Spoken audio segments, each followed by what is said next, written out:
네, 시면상한가 오늘도 특이점으로 먼저 시작해 보도록 하겠습니다. 자, 오늘은 지수가 좀 혼조 마감이 됐습니다. 그렇게 이틀 동안 강한 모습을 보였던 삼성전자는 오늘 좀 하락 마감을 한 모습이 나타났고요. 어제 또 코스닥에서 또 크게 올랐던 HLB 그룹주들도 차익 실현 매물들이 나왔습니다. 이렇게 차익 실현 매물들이 전반적으로 나오다 보니까 테마주들이 좀 크게 올라가는 모습을 보여줬습니다. 다시 한번 좀 어지러운 시장이 되어가고 있는 것 같은데 어떤 전략 좀 우리 가져가야 할지 특이점 통해서 함께 만들어 보도록 하겠습니다. 오늘 함께할 매니저부터 소개하도록 하겠습니다. 화목팀 나왔습니다. 화목팀의 이가람 매니저, 조기준 매니저, 김흥태 매니저 나왔습니다. 어서 오세요. 안녕하세요. 네, 안녕하십니까. 자, 오늘 장 어땠는지 한 줄 평부터 먼저 들어보도록 하겠습니다. 이가람 매니저님, 오늘 시장 어땠습니까? 네, 저의 오늘 한 줄 평은 알보리 사태 때문에 굉장히 좀 힘들었을 분이 많았을 것 같은데요. 저는 내일 시장은 좀 좋을 것이라고 보고 있고 잘하면 부장도 글로벌 장과 다르게 내일 국내 장은 밀려 내려가게 됐을 때 결국 다시 올라가는 약간 불장 같은 현상이 내일 나타나지 않을까라고 말씀드리겠고요. 네. 여기서 알보리는 요즘 바이오 하시는 분들이 좀 많이 쓰는 신조어인데요. 알테오젠, 보로노이, 리가켄바이오를 뜻합니다. 그래서 요 세 종목이 항상 같이 움직이기 때문에 바이오가 최근에 알보리 때문에 밀렸다, 알보리가 올라야 된다라는 말을 굉장히 많이 씁니다. 저는 그래서 제약바이오가 좀 오늘 같은 경우는 좀 많이 내려왔지만 내일은 조금 이제 단기 반등은 좀 시도하지 않을까라고 말씀을 드리겠습니다. 알보리 사태, 내일 불장. 이 전체 시장이 불장이라기보다는 알보리가 내일은 반등이 나오지 않을까. 이렇게 해석을 해도 되는 건가요? 아니요. 전체 시장도 전체 시장? 내일은 잘하면 국내장 자체가 좋지 않을까라고 말씀을 드리겠습니다. 알겠습니다. 알보리에 대한 전략도 오늘 같이 이가람 매니저와 함께 찾아보시면 좋을 것 같습니다. 이어서 조기준 매니저님, 오늘 장 어떠셨습니까?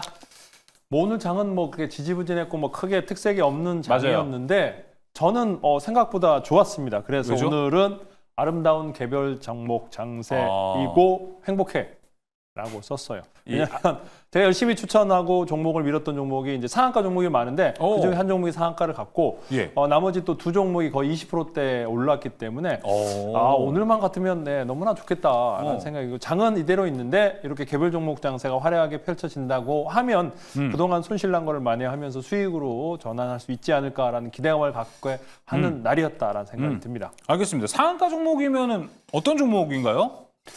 그거는 비밀로 하겠습니다. 야, 알겠습니다. 또 비밀이 나왔다는 것. 그리고 20%대 수익률도 잘 나오고 있다. 조기준 매니저 한번 살펴봤고요. 이어서 김홍태 매니저님, 오늘 시장 어땠습니까? 좀 재미가 없었어요. 네, 오늘 재미없었습니다. 그래도 그나마 좀 재미를 봤던 거는 생각보다 잘 버티고 있는 시장이다라고 좀 생각을 했습니다. 그동안에 저는 제약바이오를 이제 셀이라고 네. 언급을 했고 물론 이제 반도체가 안 올라서 좀 속상을 하지만 그래도 테마의 장이다. 연말까지는 테마장이 계속적으로 지속될 거다라고 말씀드렸기 때문에 이런 테마성들에 있는 장애 속에서 종목들만 잘 선별한다라고 하면은 앞서 우리 조기준 매니저께서 상가를 또 그쵸. 했다고 하는데 저 역시도 마찬가지로 그런 큰 수익을 났던 종목들이 있었던 것 같기도 하고요. 또 마찬가지로 계속적으로 순환매가 돌리고 있는 장이다 보니까는 네. 굉장히 또 어떻게 보면은 또 쉽게 또 풀어갈 수 있는 장일 수도 있다라고 좀 보겠습니다. 그냥 뭘 내일은 또 내일 열어봐야 되는 시장이기 때문에 일단 오늘은 잘 버티고 넘어갔다라고 생각을 합니다. 네, 테마 장세 이야기했습니다. 김홍태 매니저님, 오늘 특이점에 준비된 주제가 자율주행이 있고요. 그다음에 의료 AI 있고요. 재건, 우크라 재건 이렇게 있습니다. 혹시 이 세 가지 중에 이 테마는 확 좋아질 것 같다 있습니까? 자율주행. 자율주행. 네, 자율주행하고요. 두 번째가 의료 AI죠. 예. 두 번째 의료 AI. 다 세 AI로 번째가 엮이네요. 재건이잖아요. 네. 네, 재건은 조금 나중에 잘 될 거다. 알겠습니다. 특이점 순서에 따라 또 우선순위도 결정이 됐다. 확인해 보면 좋을 것 같습니다. 그러면 많은 분들이 좀 자율주행 궁금해하실 것 같습니다. 지금 바로 첫 번째 특이점 열어서 자율주행 이야기 꺼내보도록 하겠습니다. 첫 번째 특이점 열어주시죠. 네, 어제 이어서 미국 자율주행 규제 완화 기대감에 이제 이틀 내내 좀 강세를 보여주고 있습니다. 테슬라의 주가도 5.6% 올라가는 모습을 보여줬고요. 오늘 우리 시장에서도 대다수 자율주행 종목들이 이틀 연속 강세를 보였습니다. 몇 가지 종목들은 조금 이제 어제보다는 상승 탄력이 둔화되기는 했지만 연속성은 현재 수급이 들어오고 있기 때문에 우리가 좀 볼 수 있지 않을까. 이 부분도 함께 이야기를 나눠보도록 할게요.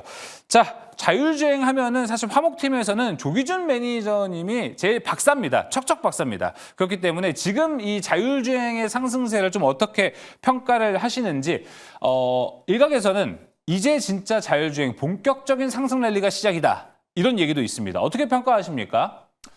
아직 뭐 자율주행은 저는 시작도 안 했다라고 얘기하고 싶고요. 그러니까 이 자율주행 주가 근데 사실 이제 자율주행 관련 주들이 생각보다 소형사가 많고요. 물론 이제 맞아요. 대형사 뭐 현대 오토웨버라든지 뭐 이런 뭐 만도라든지 이런 종목도 있습니다. 근데 생각보다 무겁고 이제 종목이 작은 종목들이 급등했다고 또 금방 빠져버리는 시장이기 때문에 왜냐하면 아직까지 자율주행 관련해서 실제로 이루어지지 않았고 지금 시범 쪽에서 이제 아직까지는 테스트 쪽이다라고 보고 있습니다. 그런데 지금 미국에서도 이제 일론 머스크가 가장 역점을 두고 있는 게 자율주행이거든요. 왜냐하면 미국에서도 규제가 제조사별로 연 2,500대 출시 제한을 하는 거거든요. 그러니까 이것도 굉장히 불합리한 조치가 아닌가라는 생각이 들고요. 주마다 또 다르고 그다음에 제조사별로 2,500대면 몇 대 팔지도 않고 자율주행 제한이 있다라는 건 말도 안 되는 제한이 아닌가. 그러니까 제가 보기에는 이제 레드웨이브가 이제 달성이 됐기 때문에 이제 법안 관련해서도 곧 이제 조치가 나올 거고 그와 관련된 이제 제가 보기엔 내년 1월까지는 자율주행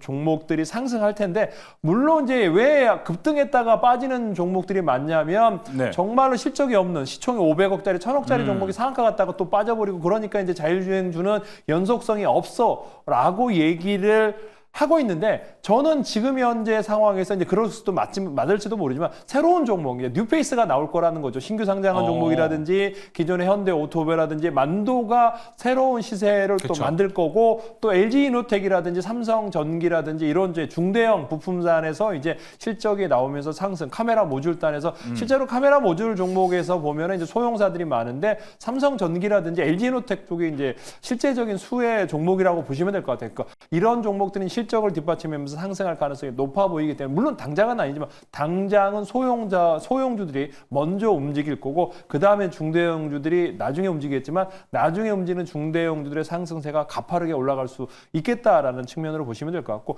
네. 저도 지금 그러니까 전기차는 아니지만 자동차를 타는데 이제 자율주행은 아니지만 보조 시스템을 쓰고 있거든요. 그래서 크루즈 모드 같은 거. 크루즈 모드를 예. 네, 너무나 과거에 비해서 크루즈 모드가 굉장히 업그레이드 됐고 실제적으로 고속도로 달릴 때 뭐 손을 가만히 있어도 물론 이제 가만히 있으면은 이제 운전대를 잡으라고 문자가 뜨기는 하는데 맞아요.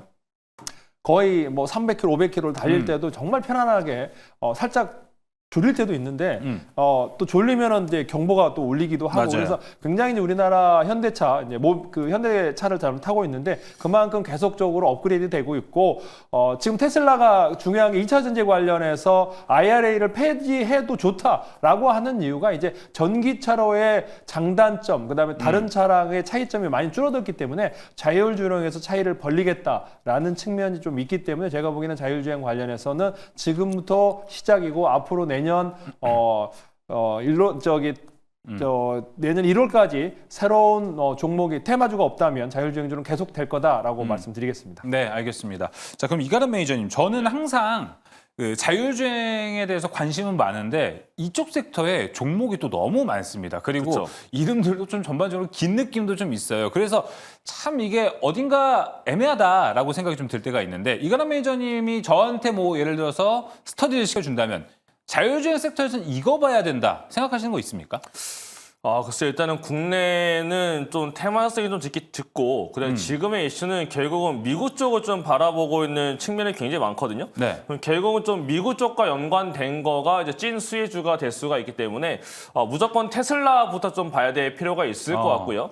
테슬라에도 다 납품된다라고 봤을 때는 또 피런티어라는 종목이 있기 때문에 피런티어를 봐야 되는데 피런티어도 많이 올라와 있으면 최근 또 많이 올라가겠다라고 봤을 때 결국 그 다음 후소로 가게 된다라고 봤을 때는 결국 또 그 안에서 이제 국내에서의 뭐 수혜 기업이 뭐 S랩 네. 이거나 아니면 뭐 약간 뭐 테마성에 대한 종목들 봐야 될 거지만 결국은 피런티어나 테슬라가 살아있어야 될 필요가 있는 거고요. 결국 지금 테슬라 주가가 또 내려오게 됐을 경우는 자율주행 테마도 한번 좀 죽을 수가 있거든요. 그래서 저는 지금 무조건 테슬라를 기준점을 잡아놓고 그다음에 국내에서 피런티어에 대한 흐름을 좀 잘 봐야 될 필요가 있겠고 이런 게 살아있는 상태에서 국내에서 과연 이제 현대기아차 관련된 뉴스가 나온다면 뭐 그와 관련해서 많은 종목이 올라갈 수가 있겠지만 예를 들어서 현대 오토에버가 먼저 올라간다. 그럼 또다시 또 국내에서 자율주행 차들이 올라갈 수가 있겠지만 그렇지 않다라고 한다면 단기 이슈로도 끝날 수 있는 가능성이 있다라고 봤을 때 결국은 그냥 테슬라 주가부터 먼저 보시고 그다음에 피런티어와 현대 오토에버에 대한 주가를 본 다음에 그다음에 다른 종목들을 좀 봐야 될 필요가 있지 않을까라고 말씀을 드리겠습니다. 알겠습니다. 우선적으로는 좀 테슬라를 보고 이어서 퓨런티어 그리고 현대 오토에버 순으로 현재 확인을 좀 해보면 될 것 같습니다. 같은 질문을 김웅태 매니저님한테도 하고 싶습니다. 자율주행 섹터를 투자한다면 이거를 좀 골자로 봐야 된다. 뭐가 있을까요? 지금은 라이다 레이더하고 카메라 모듈을 또 봐야 되죠. 센싱 카메라. 그래서 제가 아마 11월 초에도 한번 강조를 해드렸었는데 카메라 모듈이 분명히 올 거다. 근데 이렇게 오고 나서부터 아마 시세를 한 번 더 불출할 건데 그 다음 타겟으로 오는 게 아마 반도체 칩일 겁니다. 칩. 예, 넥스트 칩, 그쵸. 그런 텔레칩스, 칩셋 미디어 이렇게 자율주행 쪽에 들어가는 칩인데 거기까지 이제 주가 상승이 일어난다라고 하면은 자율주행은 이제 거의 테마가 끝나지 않을까. 그런 시스템적으로만 보시면 좋지 않을까. 그래도 아직까지는 라이다 레이더가 먼저 필수적으로 움직이는 단계고 그 단계를 끝나야지만이 그 다음에 이제 부속품이었던 뭐 카메라 모듈, 센싱 카메라 이런 것들이 올라갈 거고 그렇게 된다야지만이 이제 대형주로가 이제 후속주로서 이제 올라갈 거라 보기 때문에 그런 순번들로 보시면은 좋지 않을까. 보고 있습니다. 네, 알겠습니다. 짧게 봐서는 현재 시장에서 자율주행만큼 좋아 보이는 게 또 없어 보이기도 합니다. 단기적으로는 좀 시세가 많이 더 나올 거라고 보십니까, 김용태 매니저님? 저는 조금 더 한 차례 더 나오지 않을까. 지금 우주항공주들도 거의 2주 연속으로 올라왔거든요. 맞아요, 2주 내내 올라왔기 때문에 이번에 자율주행이 갑작스럽게 부각받았던 거는 그동안에 지난달에 있었던 테슬라 로보택시라든지 이거 공개했을 때 세론으로서 전부 다 미끄러졌는데 어느 정도 절반까지는 회복을 했어요. 그 이유가 이번 트럼프 차기 이제 행정정부에서도 이제 어떻게 보면 머스크에다가 되게 규제를 완화시키겠다라는 이슈 때문에 그러서 올라왔기 때문에 그런 이슈로서도 스페이스 X 관련된 우주항공주들이 많이 올라왔기 때문에 자율주행 역시나 마찬가지로 이번에 우주항공에 이어서 다음 후속 테마가 자율주행 쪽으로 또 이어지지 않을까라고 보고 있고요. 자율주행에 이어서 또 그 다음 또 테마들이 또 계속적으로 소출해야 될 것을 보기 때문에 아마 연말까지는 이런 시스템적으로서 sek터 간순환매가 돌지 않을까라고 보고 있으니까는 자율주행 관련된 종목들은 내일도 한번 관심 있게 보셔도 좋을 것 같습니다. 예, 알겠습니다. 일단 단기적으로는 테마성이 짙은 시장이기 때문에 자율주행의 단기 상승에 대한 이야기를 해봤습니다. 이어서 조기준 매니저님, 자율주행 섹터가 이렇게 좀 강하다 보면은 테슬라만 좋은 일이 될까요? 아니면은 국내에 있는 뭐 현대차, 기아 같은 완성체 업체도 사실 자율주행에 대한 드라이브를 걸고 있다 보니까 우리가 국내 완성차에도 기대해 볼 만한 포인트가 있다라고 생각을 하시나요?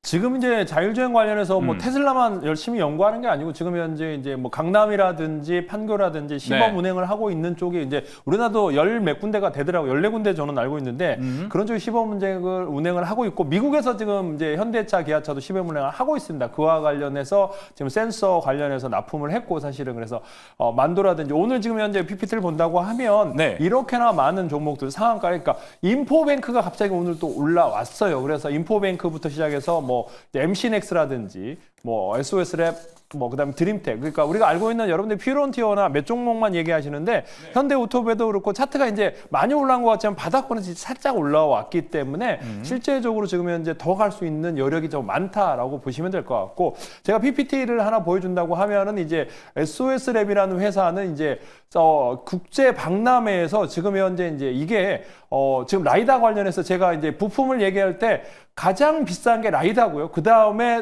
레이더고, 그 다음에 이제 카메라 모듈입니다. 그래서 부품단에서 가장 비싼 게 이제 그전에는 가장 비싼 게 이제 라이다인데 이게 몇 천만 원에서 몇 백만 원인데 지금 이제 100만 원대까지도 단위대까지 떨어져 있는데 대규모로 양산한다면 더 떨어지겠죠. 근데 지금 현재 기존의 라이다를 이제 회전형 라이다를 차에 장착할 수가 없어요. 너무 크기 때문에. 그다음에 그렇기 때문에 새로운 신개념의 제품 가볍고 작고 작고 이제 사양이 더 혁신된 제품을 쓸 수밖에 없는데 SOS랩이 이제 CES라고 지금 이제 1월 7일부터 10일까지 라스베가스에서 국제 전자 박람회를 하는데 거기에서 혁신상을 받았어요. 앞으로 일어날 2025년 작년도 아니고 내년 차세대- CES? 네, 예, CES에서 지금 현재 차세대 라이다 신제품으로 혁신상을 받았기 때문에 이제 이런 종목들이 이제 새로운 종목들, 그러니까 우리가 많이 알고 있던 기존의 종목들이 뭐 라닉스라든지 뭐 이상한 종목들이 많이 있는데 이제 그런 종목들을 제외하고 새로운 뉴페이스가 이제 장착이 된다고 하면 또 많이 갈 수도 있거든요. 그래서 요런 이제 재료가 요게 이제 과기부 장관상도 1월 14일 날 받았거든요. 그래서 네. 그렇게 받은 재료도 있고 CES까지 혁신상도 받았다라는 건 디자인부터 기능적인 모든 게 혁신적인 제품이어야 되거든요. 그래서 네. 이게 왜 그러냐면 저 자동차 앞에 보면은 그릴 그 램프에 들어가야 되기 때문에 굉장히 작게 만들었습니다. 그래서 맞아요. 이런 종목도 한번 살펴볼 필요도 있고 아까 보여드린 종목들이 이제 현대오토모라든지 만도라든지 중대형주들 LG이노텍이라든지 네. 삼성전기까지도 같이 봐야 된다라는 측면으로 말씀드리겠습니다. 그럼 당연히 이쪽에서는 조기준 매니저의 종목부터 좀 들어봐야겠죠. 조기준 매니저님은 자율주행 안에서 탑픽 종목은 무엇입니까? 일단 뭐 저는 SOS 랩을 역시. 아까 CS를 받은 종목이고 그 다음에 이제 그 전에 받았던 게 2023년 뭐 시작해서 스마트 레이더가 또 혁신상을 받았었거든요. 그래서 거기 스마트 레이더 시스템은 레이더. 그 다음에 SOS를 보는 라이다. 네. 아직도 레이더와 라이다를 착각하신 분이 많은데 전파를 쏴서 가져오는 게 이제 스마트 레이더고요. 네. 그 다음에 레이저를 쏴서 빛을 받아서 이제 형상을 파악하는 게 라이다입니다. 그래서 레이더와 라이다, 그 다음에 카메라, 렌즈, 이렇게 세 개의 센서가 있다라고 보시면 좋을 것 같습니다. 네, 알겠습니다. 조기준 매니저 종목 선정은 자율주행 볼 때 상 받는 기준이라고 좀 봐도 되나요? 일단 상을 받으면 플러스 요인이고 제일 중요한 거는 이제 네. 인기죠. 그러니까 지금 현재 저는 그렇게 보는데 개인들은 가장 많이 알려진 퓨런티어라든지 뭐 그렇죠. 그전에 인기 있는 종목들인데 저는 재료가 3할, 인기가 7할이니까 뭐 많은 사람들이 사는 게 많이 가겠지만은 저는 재료 3할 중에 상을 받았기 때문에 네.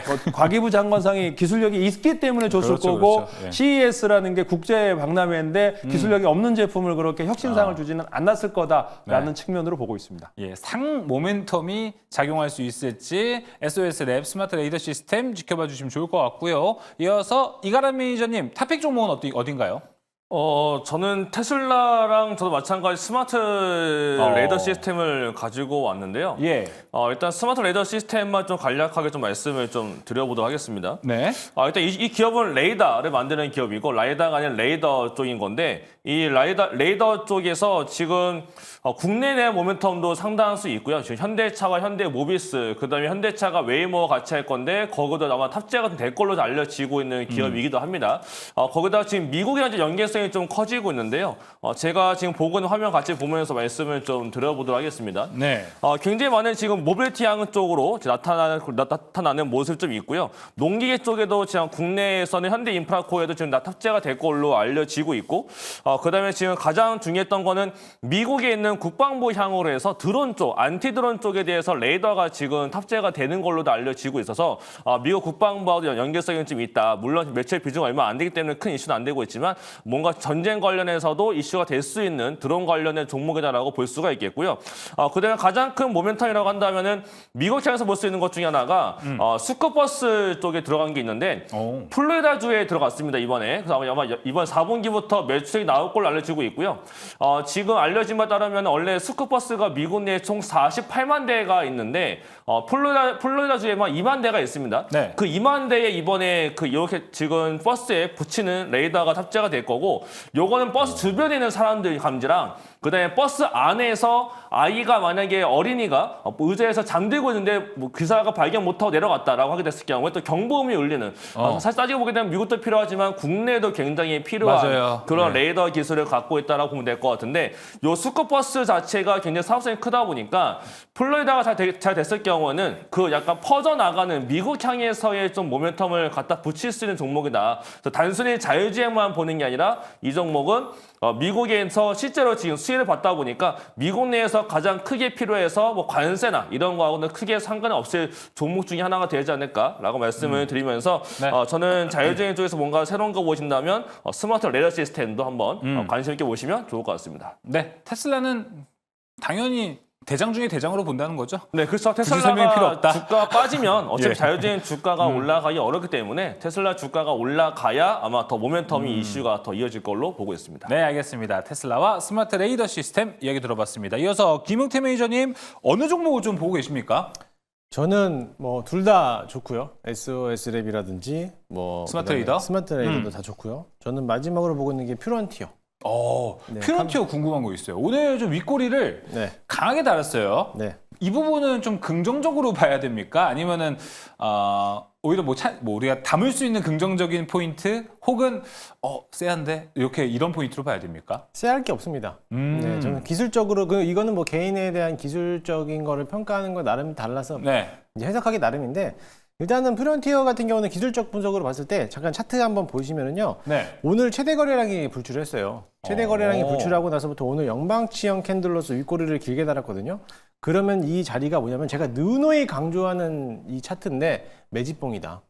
매집 자리입니다. 그래서 윗꼬리를 달게 나왔던 거는 어느 직전 고점에 있던 28,000원에서 3만 원 사이에 있는 이 매물벽들을 소화하기 위한 과정이고 얼마만큼이나 3만 원 이상에 대한 이 고점에 있는 3만 5천 원 구간에 있는 매물벽들을 어떠한 특정을 이제 컨트롤하고 있는 이제 특정한 세력들이라고 좀 칭하면은 그런 자금력들이 얼마만큼 위로 더 쏠 수 있는지 내 자금으로서 얼마만큼 더 위로 쏠 수 있는지를 체크해보는 단계다라고 보시면 될 것으로 보여지고요.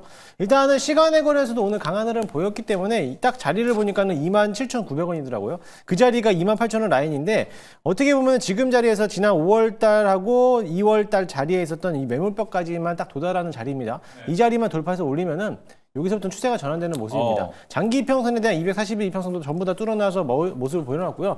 이면부 추세로 확실하게 전환돼서 상승했기 때문에 윗꼬리가 길게 달았다고 해서 걱정할 게 안 되는 게 뭐냐면 오늘 거래량이 들어왔다는 거는 그만큼 자금력들을 소화하고 있다라고 보시면 될 것 같아요. 거래량이 없어서 윗꼬리가 길게 달았다는 거는 그냥 눌러내는 것밖에 안 되거든요. 그렇기 때문에 차익 실현 물량이 쏟아져 나왔다라고도 볼 수 있는데 거래량이 동반돼서 윗꼬리를 달았다는 거는 내가 이 과정을 담고 팔고를 무수히 반복하는 과정일 수도 있다라고 해석하시면 될 것 같습니다. 네. 일단은 뭐 여러 가지 측면에서 레이더에 대한 종목들을 대표적인 종목들도 있었고 카메라 모듈이라든지 센싱 카메라에 대한 대표적인 거는 퓨런티어가 또 있기 때문에 그런 섹터들로 뭐 섞어서 담아낸다라고 하면 좀 괜찮지 않을까 보고 있습니다. 예, 알겠습니다. 자, 그럼 이제 퓨런티어까지 이야기 들어보면서 첫 번째 특이점 마무리를 해보도록 하겠습니다. 자, 이어서 두 번째 특이점으로 넘어갑니다. 두 번째 특이점 열어주시죠.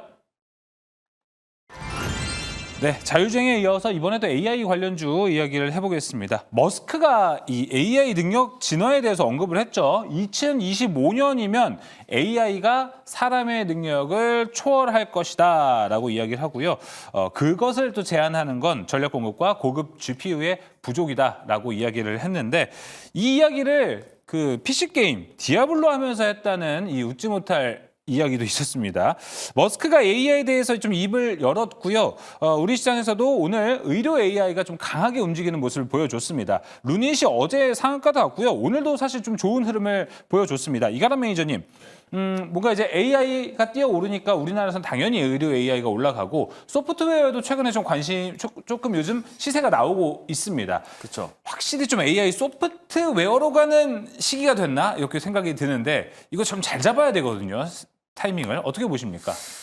일단은 미국장에서는 일단 팔란티라는 종목 자체가 그쵸. 트럼프가 당선이 확정이 되고 난 다음부터 굉장히 많이 올라간 상태에 있었고요. 그래서 팔란티어가 많이 올라갔다 보니까 AI 쪽이 더 커지는 거 아니겠느냐라는 좀 기대감이 좀 올라왔던 상황이었었고 이 팔란티어가 올라가는 과정에서 물론 약간 아쉬웠다라고 하는 거는 미국의 템퍼스 AI라고 해서 얘가 또 이제 의료 AI 쪽에서의 약간 글로벌에서 앞선 기업인데 템퍼스 AI는 또 올라가다 말고 내려왔습니다. 그래서 이러면 국내 기업들도 약해질 텐데라는 생각을 하고 있던 찰나에 국내에서 갑자기 이제 어저께부터 갑자기 루닛이 많이 올라가 주기 시작을 하면서 루닛이 이제 약간 이슈거래 나왔었죠. 이슈가 나오면서 루닛이 가장 크게 많이 올라가지고 루닛 다음에 그 다음 모멘텀 있는 게 뭐가 있겠냐라고 봤을 때 결국 뷰노가 이제 미국에서 FDA 승인권이 있다라고 했는데 어저께 한 건이 나와줬고 그거 이외에 지금 실제 원래 기다리고 있는 건 별도로 다른 게 있는데 그건 아직 안 나왔습니다. 있습니다만 아마 연말 내에 나온다라고 했을 경우에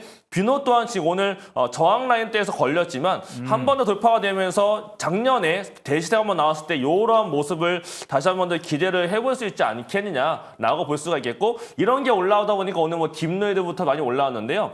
AI 의료뿐만 아니라 지금 네이버가 좀 굉장히 좀 강세가 좀 있습니다.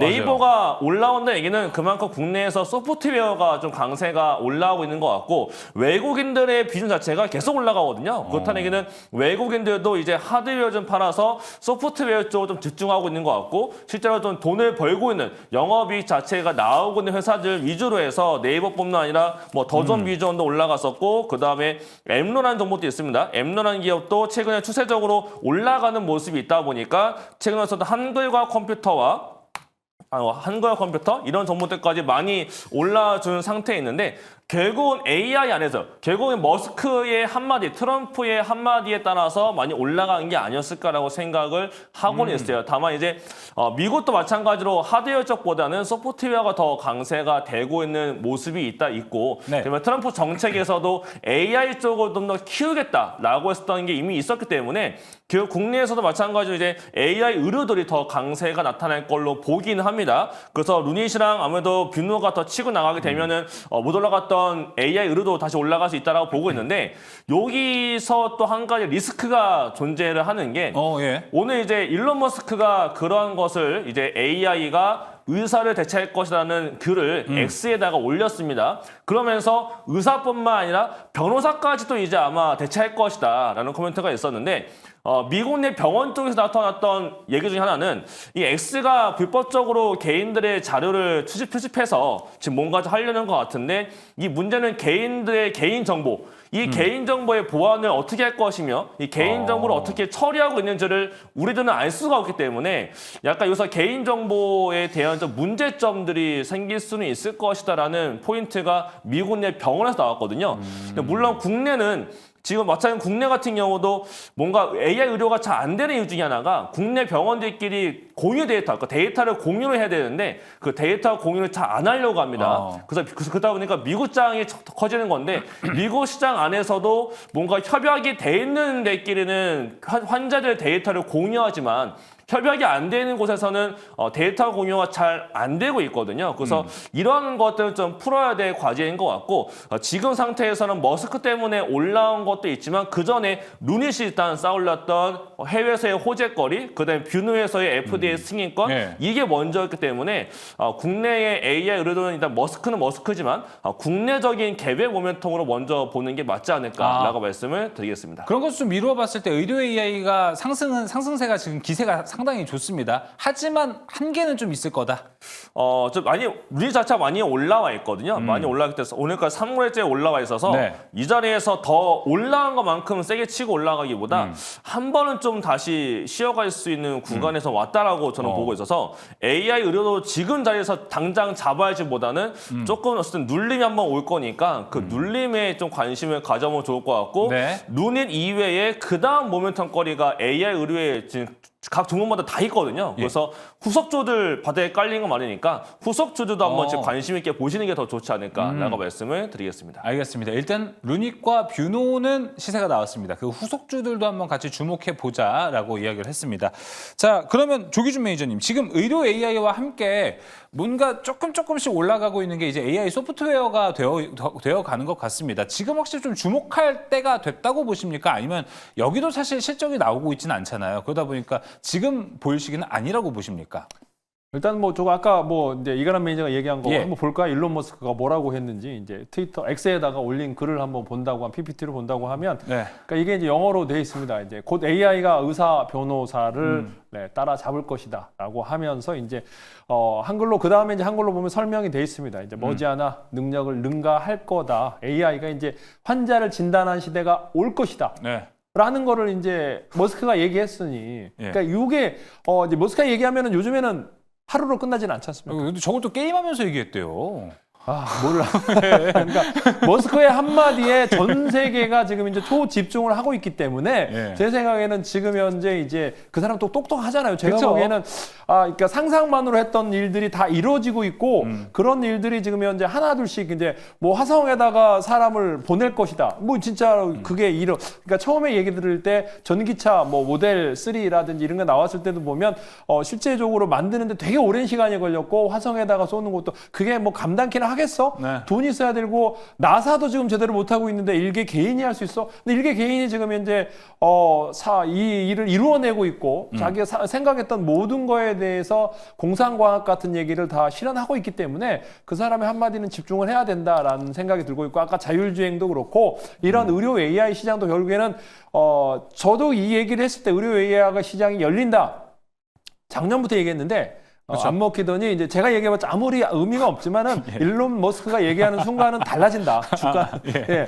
다른 차원의 얘기이기 때문에 네. 내가 보기에는 직접 봐야 될 것 같고 아까 얘기한 대로 이제 의료 AI 관련주들이 올랐는데 AI 관련주들이 어제 이제 올랐다가 좀 빠졌고 사실 오늘 시장을 한번 본다면 이런 식으로 이제 신테카 종목들이 좀 바뀌었어요. 그러니까 신테카라든지 셀바스 헬스케어라든지 그다음에 JLK, 루니, 뷰노도 있는데 그 외에 이제 셀바스 AI가 같이 움직입니다. 그러니까 차트가 워낙 빠졌기 때문에 아까 얘기를 하고 있고 거기다가 이제 로봇주들도 같이 이제 세트로 움직이는 겁니다. 그렇죠. 그러니까 스마트 로봇 이제 같이 이제 AI가 되면 로봇도 발전할 거야. 그래서 로보티즈라든지 큐렉소라든지 휴림 로봇이라든지 로보스타라든가 오늘 장이 보합세 속에서 이런 AI와 로봇이 한꺼번에 움직였고 아까 얘기한 대로 룬이 외에도 이제 셀바스 AI라든지 이런 쪽에 이제 기본적으로 했던 뭐 빅테크 그러니까 라지 언어 모델 LMM 관련해서도 종목들이 조금씩은 움직이고 있기 때문에 같이 이제 이 로봇과 AI와 아까 그런 기본적인 의료 AI 외에도 기존의 AI 쪽도 아까 네이버 얘기했고 카카오도 있고 카카오가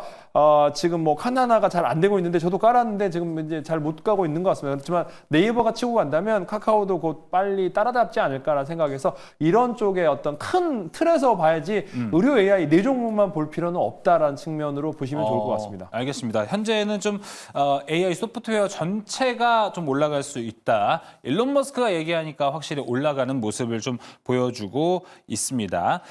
그렇다면 김용태 매니저님한테는 이걸 한번 물어보고 싶습니다. 의료 AI가 정말 시세가 좋아요. 근데 지금 일각에서는 제약바이오가 좀 시세가 안 좋거든요. 요새 상황이 안 좋아요. 그쪽 수급이 지금 의료 AI로 좀 흡수가 됐다. 이런 얘기가 있어서 그럼 바이오의 수급은 언제가 돌아가는 것이냐? 바이오 흐름 끝난 거냐? 이렇게 좀 걱정을 하시는 분들이 많거든요. 어떻게 보고 계십니까? 안 돌아갈 가능성도 큽니다. 와. 네. 이건 제 개인적인 내피셜이기 때문에. 그러면 그거는 안 돌아간다는 건 의료 AI를 쭉 올린다 아니면 의료 AI도 어느 정도 재미 보다가 다른 데로 간다. 의료 아이도 재미를 좀 보다가 다른 데로 가죠. 제약바이오는 안 간다. 네. 어. 제가 지난번에도 제약바이오가 조정 나올 때는 그 수급이 어디로 가는지에 대해 봐야 되는데 그 맞아요. 다음 타겟이 의료 AI라고 말씀드렸습니다만은 근데 뭐 오늘 장에서도 루닛이라든지 뷰노 이런 종목들이 많이도 올라왔고요. 딥노이드도 오늘 강한 흐름을 보여왔고 그 와중에서도 오늘 어떻게 보면은 결국에는 머스크가 쏘아 올린 얘기가 전부 다 이제 주식시장에서 월등하게 반응하고 있는데 앞서 이제 뭐 우주항공도 마찬가지였고 그다음에 자율주행도 그랬고 과거에 몇 년 전부터 비트코인으로서 자동차를 살 수 있는 시대가 온다라고 됐어요. 근데 비트코인도 1억이 넘어가고 있는 그렇죠. 모습이고 그렇게 된다라고 하면 정말 이 사람의 뇌에는 뭐가 들어있는지 궁금할 정도로 되게 똑똑하고 되게 획기적인 아이디어를 갖고 있다라고 보고 있는데 마찬가지로 의료 AI에 대한 시대들도 사실상은 다들 알고 있지만 현실상으로는 아직은 조금 더 준비할 단계가 많기 때문에 불확실성 요인이 많다라고도 알고 있는데 그렇게 논리를 따지고 보면 제약바이오도 마찬가지입니다. 실적이 안 나오는 제약바이오인데도 불구하고 임상 성공이 진행되고 있는 단계에서만 수익을 주가가 반응하고 있고요. 사실상 알테오젠이라든지 리가켄바이오랑 유한양은 FDA 승인을 받고 뭐 여러 가지 이제 기술 이전을 했지만 사실상의 실적에서는 아직까지 반응을 못하고 있는 모습이기도 해요. 그런데도 불구하고 주가는 이미 기대감으로써 선반영하고 올라왔기 때문에 마찬가지로 의료 AI 관련된 기업들도 이미 지금에서 엑스레이라든지 CT 촬영이라든지 MRI 촬영에서도 이미 인공지능에 대한 기술력으로도 충분하게 시작할 수 있고, 물론 지금에서는 로봇이 어떻게 보면 지금은 이제 테스트 과정이긴 하겠지만은 간단한 수술조차도 지금은 시행하고 있기 때문에 그런 측면에서 봤을 때는 의료기기에 대해서도 AI 측면들이 전복되고 있고, 지금에 대한 주식에 대한 지금 시장에 대한 포커스는 AI를 중점으로 해서 이게 어디로 파생되느냐가 이제 나오는 거거든요. 그렇게 했을 때 의료 분야도 빼놓을 수 없는 분야이기 때문에 지금 만약에 시세 불출해서 이런 테마에서 주목을 받는다라고 하면은 당분간은 시세가 좀 나올 수 있을 거로 보여지고, 또 획기적으로서 FDA 승인을 받았던 기업들도 있고 앞으로 신청해서 받을 기업들도 있기 때문에 그런 기업들도 향후 뭐 멀리 본다라고 하면 충분히 지금 저점에서 매수를 해봐도 괜찮지 않을까 생각을 합니다. 예, 알겠습니다. 자, 일단 의료 AI가 당분간 좀 좋은 흐름이 나올 것 같습니다. 하지만 조기준 매니저님 생각은 또 어떠실지 궁금합니다. 제약바이오에 대해서 좀 강조한 포인트들이 있잖아요. 뭐 이제 생물보안법도 이제 내년에 우리가 좀 기대를 해볼 만도 하고, 그리고 세포치료제에 대해서도 항상 강조를 해주셨는데, 조기준 매니저님은 지금 이 수급들이 제약바이오로 다시 돌아갈 수 있다는데 어떻게 생각을 하세요? 저는 제약바로 그러니까 근데 종목들이 좀 갈려요. 그러니까 이중항체 관련주들이라든가 이런 종목들은 약간 조정이 나오고 있고, 뭐 이렇게 아까 알바만가요? 알테오젠부터 시작해서 알타리, 네. 알보리요. 예. 알타리, 알보리. 네. 비슷했는데 완전히 틀렸네요. 근데 이제 그런 종목들은 조금 이제 너무 많이 올라왔고 시장이 조정받을 때 조정이 안 받았기 때문에 지금 이제 그 미국에서도 그 제약주들이 생각보다 조정을 많이 거쳤거든요. 그러니까 그게 이제 케네디 주니어가 이제 보건복지부 장관이 되면서 이제 이 사람이 이제 백신에 대해서 불신을 하면서 지금 백신 관련주들도 엄청 힘 빠졌고, 미국의 머크라든지 일라이 릴리라든지 생각보다 많이 빠졌습니다. 그래서 이제 그렇기 때문에 우리 종목들도 조금은 조정을 거치지 않을까라는 생각을 해보고 있습니다. 그래서 많이 올라왔고 이제 처음으로 이제 조정이 나왔기 때문에 제가 보기에는 조금 12월까지는 조심하는 게 좋겠다라는 생각이 들지만. 이제 내년에 저는 2월 22일 날 이제 우리의 그 RMAT 관련해서 지금 이제 재생의료, 뭐 첨단 재생의료조가 시행이 되니까 그런 세포치료제 종목은 저는 뭐 계속 봐야 된다라고 생각이 듭니다. 그래서 세포치료제 종목이 네이처셀이 계속적으로 안 빠지거든요, 지금 현재. 그러니까 전혀 조정을 안 거치고 100%가 단기 조정을 올랐지만은 외국인들이 또 팔았다가 다시 사고 있고, 그래서 네이처셀이 끌고 가고 있고, 오늘 지금 현재의 이제 S바이오메딕스가 상한가 빠졌다가 또 상한가를 치고 있고, 그러면서 이제 이런 세포치료제 종목들이 그 다음에 종목들이 또 나올 겁니다. 분명히 차바이오가 올라올 수도 있고, 그래서 세포치료제 종목은 저는 계속적으로 살펴봐야 된다 생각을 하고 있고, 그래서 제약바이오를 너무 한꺼번에 뭉뚱그려서 볼 필요는 없고, 그다음에 이제 비만주들도 지금 현재 사실 다른 종목들은 조정이 나왔지만 펩토론 혼자서 올라갔거든요. 그래서 오늘 처음 조정이 나왔기 때문에 종목 간의 차별화가 좀 심하게 나올 거다라는 측면으로 보고 있고, AI 의료는 또 따로, 그러니까 바이오 종목을 한꺼번에 박스로 형성하지 마시고 이제 따로따로 움직일 가능성이 높아 보인다라는 측면으로 보시면 될 것 같습니다. 그래서 오늘 또 올릭스는 또 비만 관련주는 펩토론은 빠지면서 올릭스는 또 올랐거든요. 그래서 전혀 이제 업종이 한꺼번에 올라가고 한꺼번에 빠지는 게 아니고 종목 간 차별화가 많이 나올 것 같다라고 말씀드리겠습니다. 알겠습니다. 이가람 매니저님도 제약바이오에 대해서 뭐 첨언해 주실 게 있으시면 해주셔도 되고, 의견이 좀 비슷하시다라고 생각하시면 다음 질문으로 좀 넘어가 보도록 하겠습니다. 근데 저는 제약바이오가 지금 내려갔던 시점이 두 가지였거든요. 이제 첫 번째는 조금 전에 설명 들으신 미국에 있는 보건복지부 장관의 임명, 그게 좀 약간 리스크가 좀 커지고 있다라고 하다 보니까 제약바이오가 사실 많이 깨져 있는 건 맞습니다. 그게 첫 번째였었고, 근데 그건 사실 두 번째였었고, 첫 번째 이슈 중에 하나는 결국은 금리였었거든요.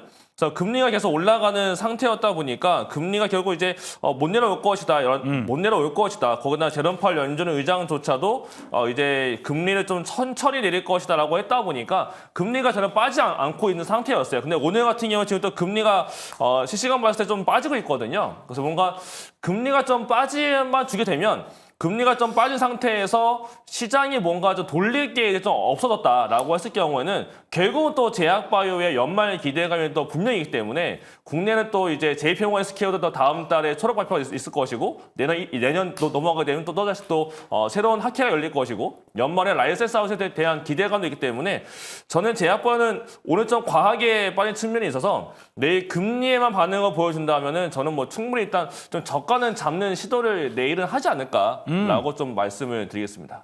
예, 알겠습니다. 전 추가적으로 이제 이가람 매니저님한테 하나 더 궁금한 거는 머스크가 이렇게 좀 AI 소프트웨어 쪽의 이야기를 한다라는 것은 좀 머지않아서 좀 시간을 두고 나아간다면 AGI, NPU 이쪽으로 좀 상승 기류가 오지 않을까라고도 생각이 들어요. 그쪽에 대한 투자 포인트도 괜찮다고 보시나요?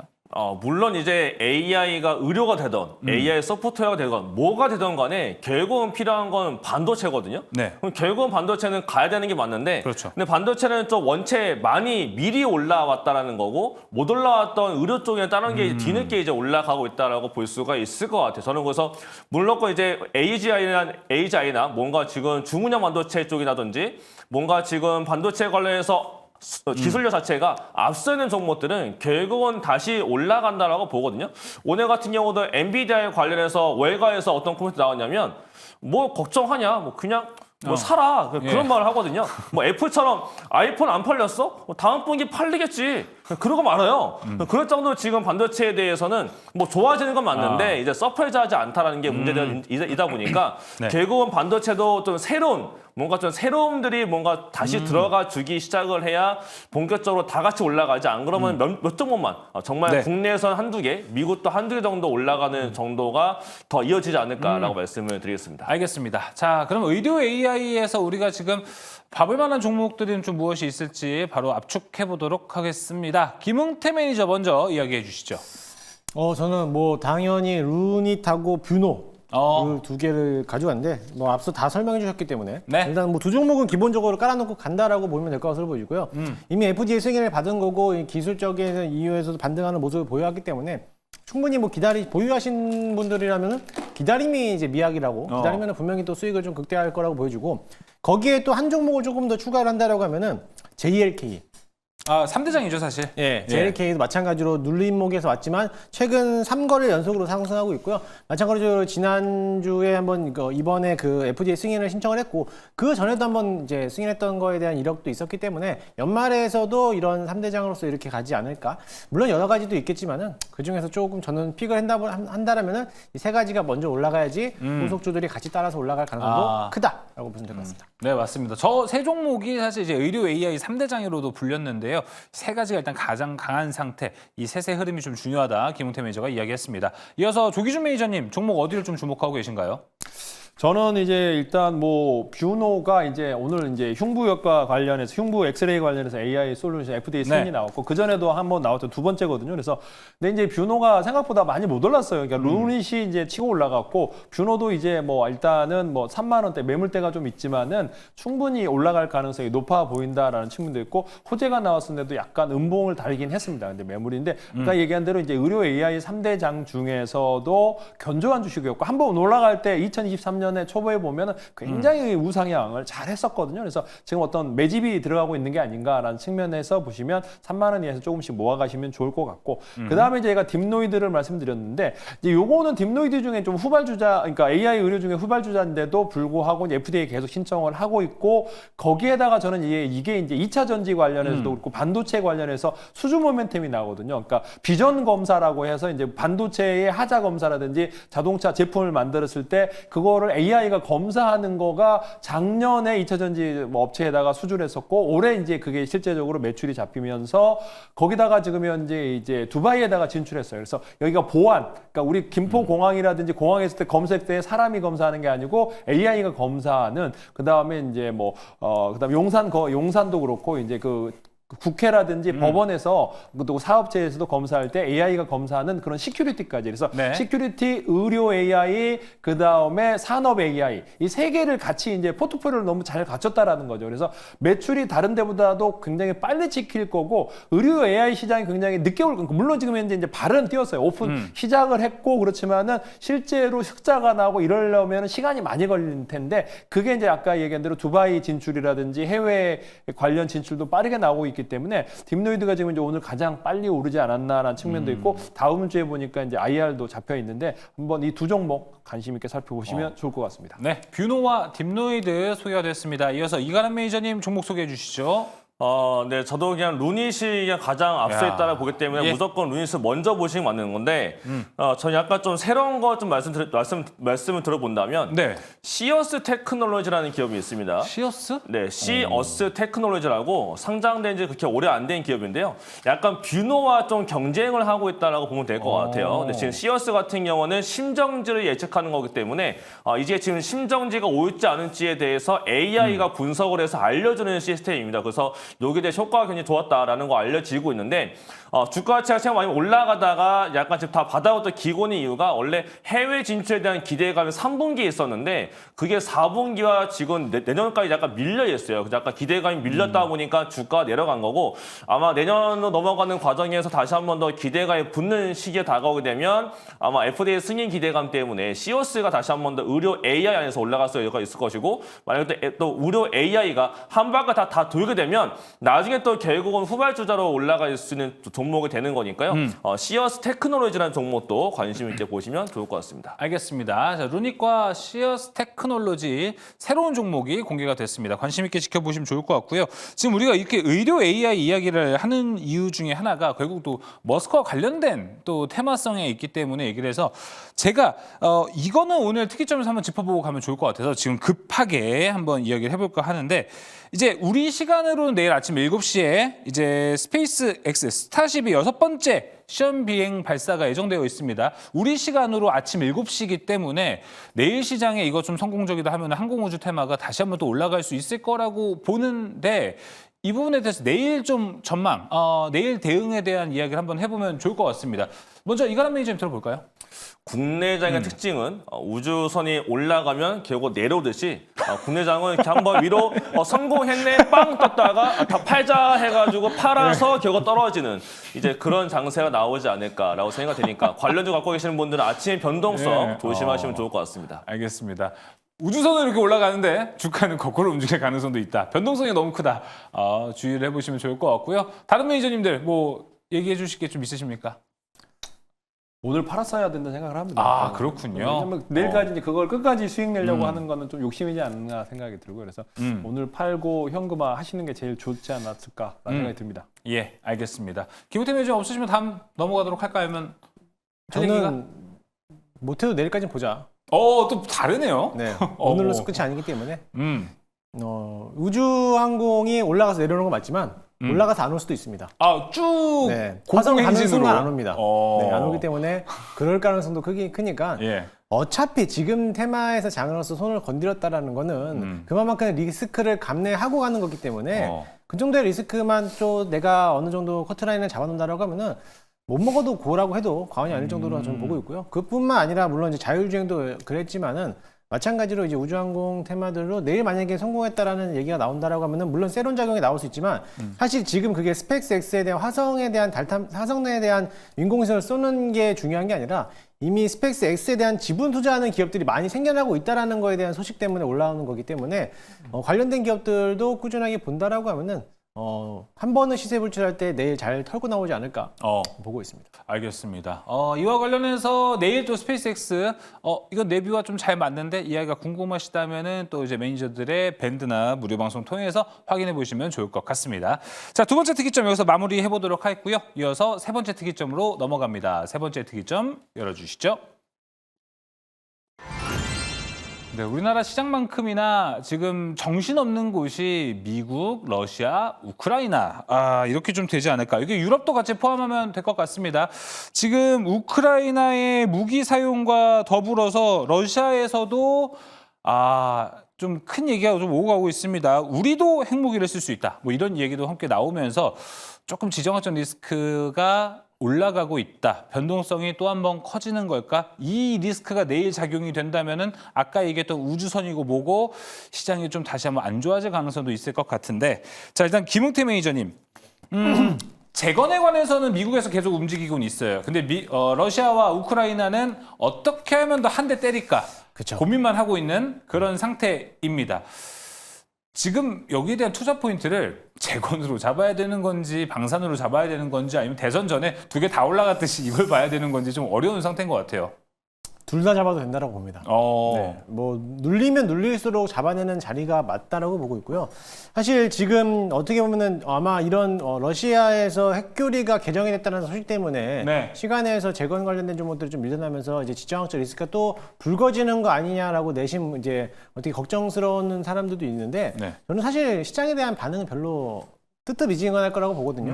왜냐면 그만큼 지금 3년, 그 거의 어떻게 보면 1000일 넘게 지금 장기 지속적으로 이제 하고 있는 와중에서 서로 뺏고 빼앗기는 싸움을 계속적으로 하고 있는데도 마찬가지로 그때마다 그 이슈에서는 방산과 재건들이 왔다 갔다 했던 시도 게임을 하고 있었던 거예요. 시장에서는 큰 여파는 이미 한번 다 선반영을 해서 내려놨기 때문에 시장에서 큰 영향은 없을 거라고 보여지고요. 다만 이제 방산주들 중에서 빅텍이라든지 스페코, 뭐 한일단조 이런 섹터들에 대한 이제 탄약 관련된 섹터들이 좀 강한 시세로서 한번 불출했다가 또 세론 작용으로 내려올 가능성도 굉장히 큽니다. 근데 러시아에서 이런 핵교리를 개정했다라는 거는 지금 러시아 측면에서도 제가 뭐 군사 전문가는 아니겠지만 그래도 그나마 좀 러시아에서도 어느 정도에 대한 이제 병력들을 보낼 수 있는 만한 여력이 다 떨어졌다라고 볼 수밖에 없습니다. 그만큼 미국에서도 이번 장거리 미사일을 우크라이나가 허용했다라는 것도 역시나 마찬가지로 그 정도로 너희들한테 지원해 줄 테니까 알아서 지금 종전하기 전까지 빠르게 좀 빨리 끝낼 수 있는 방안을 만들어라 이거라고 보고 있는데 러시아도 북한에서 파병을 지원받았어요. 맞아요. 근데 사실상 이 공방전인데 어떻게 보면 우크라이나는 방어전이고 러시아는 공격자 입장인데 사실 공격자 입장이 굉장히 힘든 그 자리예요. 싸움이기 때문에 병력 투입이 그만큼 부족한 상태를 미사일로서 이제 어떻게 보면은 히든 카드를 내걸었다고 보는데 사실 이렇게 된다라고 하면 거의 세계 3차 대전이 정말 크게 일어날 수밖에 없는 건데 그렇게까지 보기에는 푸틴이 바보는 아니기 때문에 그 정도까지는 이제 언론 플레이로서 끝날 가능성도 굉장히 크고 내일장에서는 뭐 지정학적 리스크로서 인해서 재건주들이 좀 조정을 받겠지만은 결국에는 막판에서는 휴전에다가 종전까지 나오면은 재건주들이 우뚝 설 수밖에 없는 거고 그때 당시는 트럼프가 내년도 1월 20일부터 이제 정권을 잡기 때문에 그때 대해서는 종전을 좀 더 빠르게 진행되고 나온다라고 하면은 유럽 국가들도 지금 자리에서는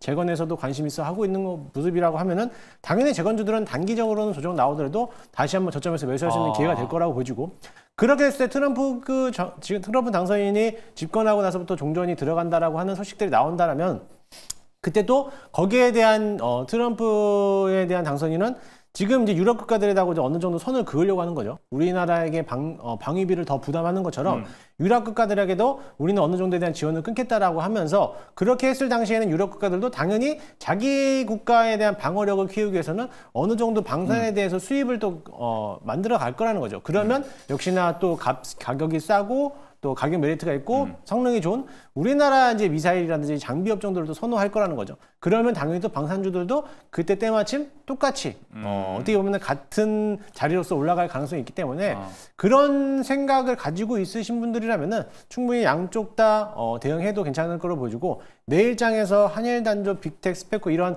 단발성으로 끝나는 종목보다는 조금 더 현대 로템이라든지 수출을 압도하고 있는 기업들로서만 보면 좋을 것 같습니다. 예, 알겠습니다.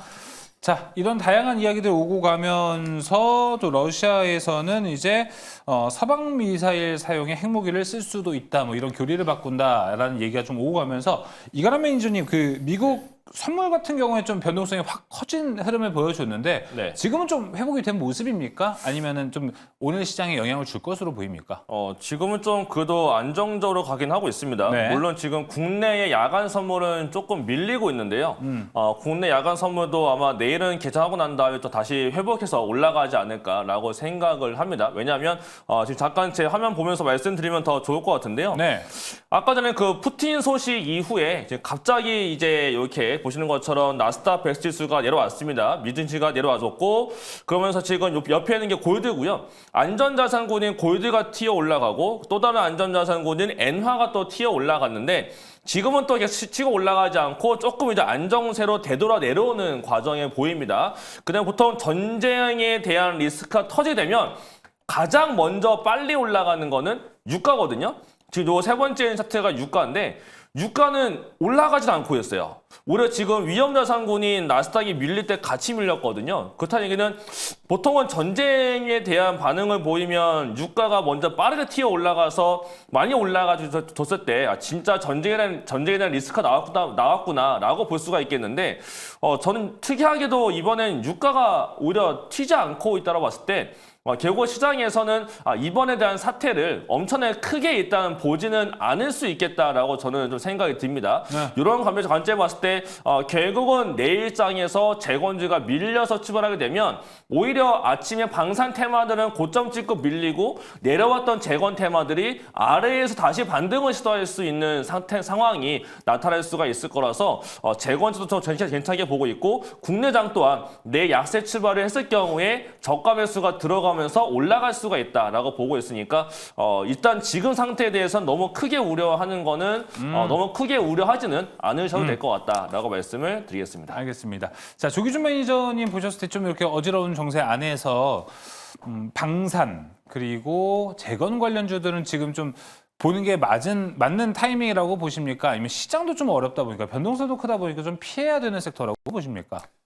뭐 이거를 자기가 정말 잘 예리하게 예측할 수 있다면 뭐 열심히 매매를 해보면 좋을 것 같은데 쉽지 않아 보입니다. 금방 올랐다도 금방 빠져버리고 또 예측치가 뭐 맞아떨어지지도 않는 것 같고요. 그래서 재건 관련주가 올라갔다가도 순간적으로 이렇게 빠져버리면 팔 수 있는 기회를 안 주면서 빠져버리고 또 방산주들도 최근에 이제 굉장히 많이 올라오면서 이제 어느 정도 스트레스를 받는 상황인데 저는 이제 이렇게 곰곰이 생각했는데 지금 이제 트럼프가 당선이 되고 이제 취임을 하면 바로 전쟁이 끝날까라는 생각을 해봤는데 그게 그렇게 끝날 것 같지는 않습니다. 그러니까 저는 내년 여름쯤 가야지 전쟁이 끝날 뭐 어떤 기미가 보이지 않을까. 뭐 우크라이나 입장에서도 그렇고 러시아 입장에서도 그렇고 서로의 어떤 절충작용을 해야 되고 이제 아름답게 끝나기에는 서로 양보를 안 할 거고요. 그래서 지금 현재 상황에서 바로 지금 우크라이나가 뭐 무기가 없어서 전쟁이 끝날 것 같지는 않습니다. 유럽 쪽에서도 지원을 많이 하고요. 각국에서 지원을 많이 합니다. 미국이 지원하지 않더라도 또 지원하는 나라가 많이 있다. 그다음에 또 자체적으로 또 드론을 만들기도 하고 지금 방산에서 그 나라에서도 생산한 무기로도 충분히 싸울 수 있기 때문에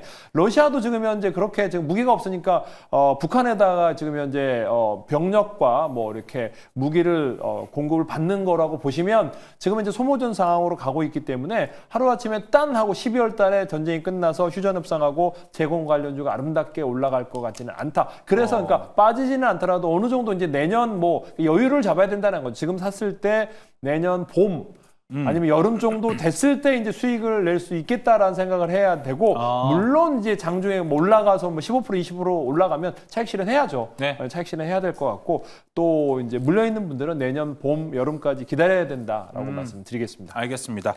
자, 그럼 이제 한번 종목을 압축해 보도록 하겠습니다. 그래도 우리가 좀 접근해 볼 만한 종목은 과연 어디일지 김웅태 매니저님 어디를 가장 좀 주목하고 계세요?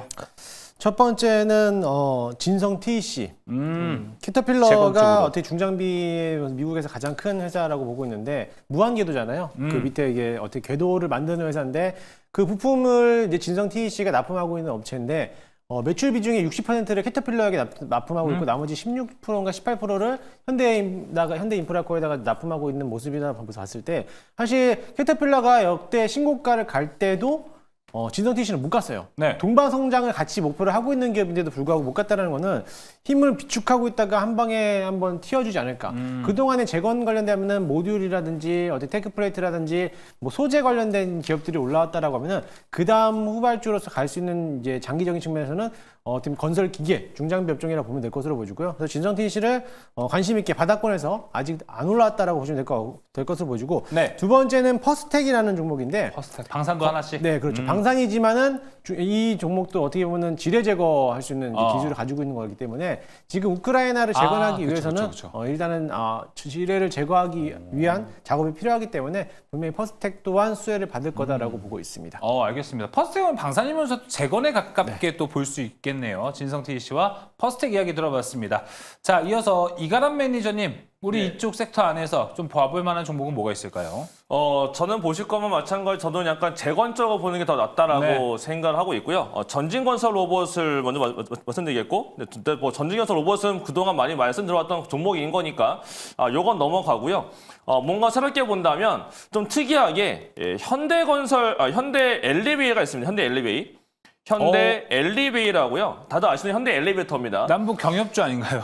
남북 경협주이기도 한데 현대 엘리베이 같은 경우는 엘리베이터 관련해서 실제로 지금 이미 우크라이나 폴란드에 있는 기업이랑 우크라이나 재건 관련해서 작년에 MOU를 이미 맺어놓은 게 있어요. 그래서 뭔가 재건 관련해서 새롭게 뭔가 부각이 된다면 현대 엘리베이도 한 번 더 올라갈 수가 있을 것이고 차트를 보더라도 지금 다른 재건도 못지않게 지금 많이 올라가고 있는데 여기다가 플러스로 아마 지금 지분 관련된 이슈도 좀 서서히 나타나려는 모습이 좀 같이 있는 것 같아서 재건 관련된 게 눌린다라고 했을 때 현대 엘리베이도 한번 관심 있게 보시면 좋을 것 같습니다. 네, 전진건설 로봇과 현대 엘리베이 같이 보시면 좋을 것 같고요. 이어서 조기준 매니저님. 저는 이제 아까 전진건설 로봇을 그냥 지나친다고 했는데 오늘 굉장히 중요한 일이 있었습니다. 이게 이제 상장한 지 3개월이 지났거든요. 그래서 보유수 물량이 나왔어요. 그러니까 20만 주거든요. 제가 저번에도 그러니까 3개월 했을 때 물량이 별로 없다고 그랬는데 오늘 지금 이제 사모펀드 6만 주 팔고 거의 기관들 하여튼간 9만 주, 10만 주 정도 팔았는데 20만 주 중에 절반 이상 팔았고 아마 또 사가는 쪽도 있기 때문에 아마 거래량이라 했을 때 20만 주를 소화했고 나머지 이제 6개월짜리가 한 20만 주 정도밖에 없습니다. 그래서 보유수 물량이 생각보다 많이 오고 대주 지분이 높은데 장중 조정으로 하면서 밑에서 또 끌어올렸다라는 거죠. 그러면 이게 이제 다시 정고점을 돌파할 가능성이 높아 보인다라는 측면으로 보셔도 좋을 것 같다라는 측면으로 보시면 될 것 같고요. 그래서 그거랑 이제 뭐 전진건설 로봇과 더불어 이제 하나가 이제 현대인프라코어인데 계속 횡보했습니다. 3분기 실적 안 좋았는데 회사가 이제 기존에 엔덴에 뭐 인프라코어라고 이제 장비에 써 있는데 최근에 제가 박람회를 갔다 왔더니 데블론이라고 이렇게 새로운 이제 장비명을 이제 달고 이제 팔더라고요. 그래서 데블론 이렇게 이제 돌아다니면 현대인프라코어 장비다라고 보시면 될 것 같고 그래서 재건 관련해서 상승한다면 이 종목이 가장 빠르게 올라가지 않을까 측면으로 말씀드리겠습니다. 네, 지금 뻥글필님께서 전진건설 자세히 볼게요라고도 채팅창에 올려주시기도 하셨습니다. 자, 세 번째 특기점까지 모두 마무리를 한번 해보도록 하겠습니다. 자, 이어서 매니저님들 무료 방송은 어떻게 진행이 되는지 먼저 들어보도록 할게요. 이가람 매니저님. 네, 일단 오늘 외국인들이 옵션상에 조금 상방을 좀 잡으면서 마감이 됐습니다. 그래서 아마 내일은 밀리더라도 다시 재반등을 보여주는 하루가 될 것 같은데요. 이런 식의 우리가 어떻게 대응을 봐야 될지 여기에 대한 코멘트를 다시 한 번 더 말씀을 드려보도록 하겠습니다. 네, 알겠습니다. 외국인들의 수급에 대해서 한 이야기도 함께 나누어 보시면 좋을 것 같고요. 이어서 조기준 매니저님은 네이버 밴드에 또 많은 정보가 준비되어 있으시죠? 뭐 저는 네이버 밴드와 이제 텔레그램 밴드에도 참고하시면 좋을 것 같고 오늘은 무료 방송이 없습니다. 두 분의 무료 방송 보시면 될 것 같고 저는 VIP 방송이 예정돼 있어서 무료 방송 없으니까 두 분 방송 열심히 시청해 주시면 좋을 것 같습니다. 네, 자 이어서 김웅태 매니저님 몇 시에 하시나요? 네, 저는 방송 이후에 저녁 10시부터 진행하도록 하겠습니다. 테마의 장이 계속적으로 끊임없이 이어지고 있는 가운데 그 다음 수혜주는 어디가 될 것인지 거기에 대해서 또 한번 저하고 내일도 장중 공개 방송도 같이 진행하니까 같이 내일 어떤 섹터를 공략할 것인지 미리 한번 선점해 볼 수 있는 자료들을 제공하도록 할 테니까는 잠시 후 저녁 10시 많이 참여해 주시기 바라겠습니다. 장중 공개 방송은 언제 몇 시예요? 내일 오후 2시에 유튜브를 통해서 진행하도록 합니다. 네, 내일 또 오후 2시에 김웅태 매니저의 장중 공개 방송도 준비되어 있으니까 오늘 밤 10시, 내일 오후 2시 많은 관심 바라겠습니다. 자, 그럼 특이점 여기서 마무리해 보도록 하겠습니다. 이어서 특별한 탑5로 이어집니다.